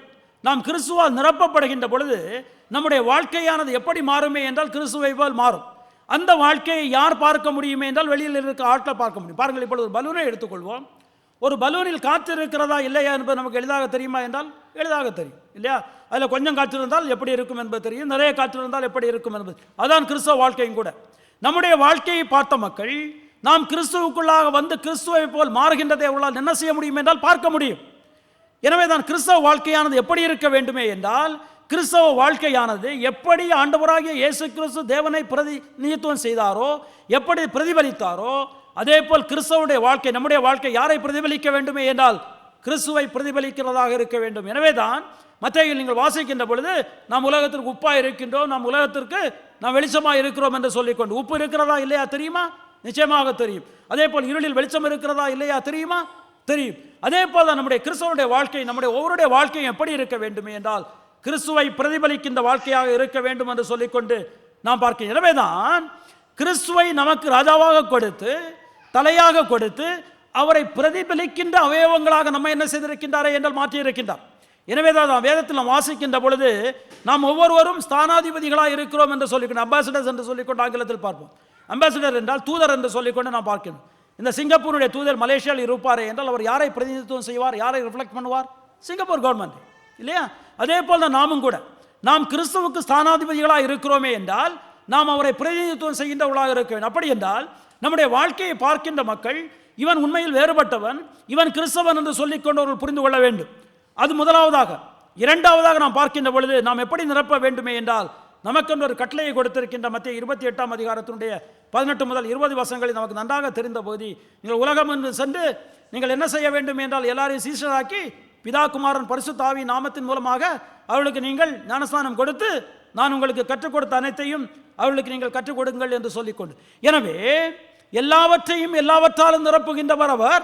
அதை எதன் மூலமாக செய்கின்றார் என்றால் சபையின் மூலமாக, உங்கள் மூலமாக, என் மூலமாக. பாருங்கள், இந்த உலகத்தில் இருக்கின்ற தெரிந்து கொள்ளப்பட்ட அவருடைய மக்களுக்கு அவருடைய பிள்ளைகளாக அவரால் மாற்ற முடியும் என்றால் ஒரே நிமிடத்தில் மாற்ற முடியும். அவரால் முடியாதது ஒன்றுமே கிடையாது. ஆனால் எப்படி தான் அதை நியமித்திருக்கின்றாரே என்றால், இந்த சபையின் மூலமாக நாம் அந்த சுவிசேஷத்தை சொல்லி நம்முடைய சபையின் மூலமாக என்ன செய்ய வேண்டும்? அவர்களை தன்னுடைய பிள்ளைகளாக மாற்றுவது தான் அவருடைய தீர்மானம். நீங்கள் ரோமர் 10ஆம் அதிகாரத்தில் வாசிக்கின்ற பொழுது அவர் மேல் நம்பிக்கையாக உள்ள எல்லாரும் ரட்சிக்கப்படுவார்கள். அவர் அவங்க சில கேள்விகளை கேட்பார். ஒருவன் எப்படி விசுவாசிப்பான்? ஒருவன் சொல்லவில்லை என்றால் எப்படி விசுவாசிப்பான்? ஒருவன் எப்படி அங்கு அனுப்பப்படவில்லை என்றால் சொல்லுவான் என்று சொல்லிக்கொண்டு ஒரு கேள்விகளை கேட்பார். அது தேவனுடைய தீர்மானம். எனவே சபையானது அந்த சுவிசேஷத்தை சொல்லி மற்ற மக்களை அவருடைய அன்பின் மூலம், அவருடைய குணாதிசயத்தின் மூலமாக நிரப்புவது அவர் திருச்சபைக்கு நமக்கு கொடுத்திருக்கின்ற பொறுப்பு. நீங்கள் அப்போஸ்தலர் நடபடிகளை முழுவதுமாக வாசிப்பீர்களே என்றால், முதலாவது எருசலேமில் இருக்கின்ற திருச்சபை என்ன செய்கிறது? அந்தியோக செல்கின்றது. அங்கிருந்து பல இடங்களுக்கு சென்று திருச்சபையில் அனுப்பப்படுகின்ற மக்கள் மூலமாக அந்த சுவிசேஷமானது என்ன செய்கின்றது? உலகம் எங்கு செல்கிறது என்று சொல்லிக்கொண்டு. எனவே அது தேவனுடைய தீர்மானம். இதுதான் அருமையானவர்களை நமக்கு அவர் கொடுத்திருக்கின்றது. எல்லாவற்றையும் நிரப்புகின்றவராக இருக்கின்றார். எப்படி நிரப்புகின்றவராக இருக்கின்றாரே என்றால் உங்கள் மூலமாக, என் மூலமாக. நாம் எப்படி நிரப்ப முடியுமே என்றால் நம்முடைய வாழ்க்கை மாறுகின்ற பொழுது, நம்முடைய வாழ்க்கை அவரை போல் மாறுகின்ற பொழுது, அவருடைய சுவிசேஷத்தை நாம் சொல்கின்ற பொழுது நாம் என்ன செய்ய முடியுமே என்றால் மாற்ற முடியும். எனவே நான் முடிக்கின்றேன் அருமையானவர்களே. எனவே நாம் பார்க்கின்ற பொழுது நாம் எப்படி கிறிஸ்துவுக்குள்ளாக, கிறிஸ்துவனுடைய நிறைவு நம்மிடத்தில் எப்படி வருகிறது என்றால், முதலாவது நாம் அவரோடு இணைக்கப்பட்டிருக்கின்றோம். நாம் அவரோடு இணைக்கப்பட்டு இந்த சரீரத்துக்கு அவர் தலையாக இருக்கின்றார். நாம் ஒவ்வொருவரும் அங்கமாக இருக்கின்றோம். நாம் ஒவ்வொருவரும் அங்கமாக இருக்கின்றபடியினால் நாம் அவரிடத்திலிருந்து அவருடைய ஜீவனை நாம் பெற்றிருக்கின்றோம். அவரிடத்திலிருந்து ஆவிக்குரிய வளர்ச்சியை நாம் பெற்றிருக்கின்றோம். அது மாத்திரம் கிடையாது, அவர் என்ன செய்கின்றாரே என்றால் நம்மை நிரப்புகின்றவராக இருக்கின்றார். நம்மை நிரப்புவதற்காக பரிசுத்த ஆவியானவரை நமக்கு கொடுத்திருக்கின்றார். நம்முடைய இருதயத்தை மாற்றியிருக்கின்றார். திருச்சபையை கொடுத்திருக்கின்றார், போதகரை கொடுத்திருக்கின்றார், வேதத்தை கொடுத்திருக்கின்றார், எல்லா காரியங்களையும் செய்திருக்கின்றார். எதற்கு என்றால் என்னையும் உங்களையும் அவரை போல் மாற்றுவதற்காக. எதற்காக மாற்றுவதற்காக என்றால் நம் மூலமாக இந்த உலகத்தை நிரப்புவதற்காக, நம் மூலமாக சுவிசேஷத்தை மற்ற மக்களுக்கு சொல்வதற்காக. எனவே அருமையானவர்களே, இதனை மறந்தே போகக்கூடாது. நாம் எப்படி தான் கிறிஸ்துவால் மாற்ற முடியுமே என்றால் இதுதான். எனவே நாம் ஒவ்வொருவரும் நமக்கென்று ஒரு பெரிய பொறுப்பு இருக்கின்றது. அவருடைய அவயத்தினுடைய அங்கங்களாய் நாம் இருக்கின்றபடியினால் நாம் அவர் நமக்கு கொடுத்திருக்கின்ற வழிகளை உபயோகப்படுத்தி கொண்டு கிறிஸ்துவை போல் முதலாவதாக நாம் மாற வேண்டும். நம்முடைய வாழ்க்கையானது மற்றவர்களுக்கு தெரிய வேண்டும், மாறப்பட்ட வாழ்க்கை தெரிய வேண்டும். அதன் மூலமாக நாம் என்ன செய்ய வேண்டுமே என்றால் கிறிஸ்துவை மற்றவர்களுக்கு நாம் காண்பிக்கின்றவர்களாக இருக்க வேண்டும். எனவே எல்லாவற்றினாலும் நிரப்புகிறவருடைய நிறைவாகிய சரீரமான சபைக்கு அவரை எல்லாவற்றிற்கும் மேலான தலையாக தந்தருளினார். எனவே நாம் அவ்வளோ ஆசீர்வதிக்கப்பட்ட மக்களாக இருக்கின்றோம். அவருடைய அவயவத்தினுடைய உறுப்பினர்களாக இருந்து கொண்டிருக்கின்றோம். அவரிடத்திலிருந்து எல்லாவற்றையும் நாம் பெற்றிருக்கின்றோம். நாம் முழுமையாக மாற வேண்டும். இதுதான் நம்ம ஒவ்வொருடைய நோக்கமாக இருக்க வேண்டும். இந்த உலகத்தில் நாம் வாழ்கின்ற நாட்களில் அவரை போல் மாறுவதற்காக நாம் என்ன செய்ய வேண்டும் என்றால் அவருடைய குணாதிசையின் மூலமாக நம்மை நாம் நிரப்ப வேண்டும். அப்படி நாம் நிரப்புகின்ற பொழுது தேவன் நம்மை ஆசீர்வதிக்கின்றவராக இருக்கின்றார். இந்த உலகத்தை நம் மூலமாக ஆசீர்வதிக்க வல்லவராக இருக்கின்றார். கண்களை மூடி ஜெபிக்கலாம். எங்களை நேசிக்க எங்கள் அன்பின் ஆண்டவரே, இந்த அருமையான ஓய்வு நாளின் மாலை வேளைக்காக நாங்கள் உம்மை துதிக்கிறோம். கர்த்தாவே, எங்களை உம்முடைய பிள்ளையாய் நீர் மாற்றியிருக்கின்றீர். எங்களை ஆண்டவராய் இயேசு கிறிஸ்துவோடு இணைத்திருக்கின்றீர்.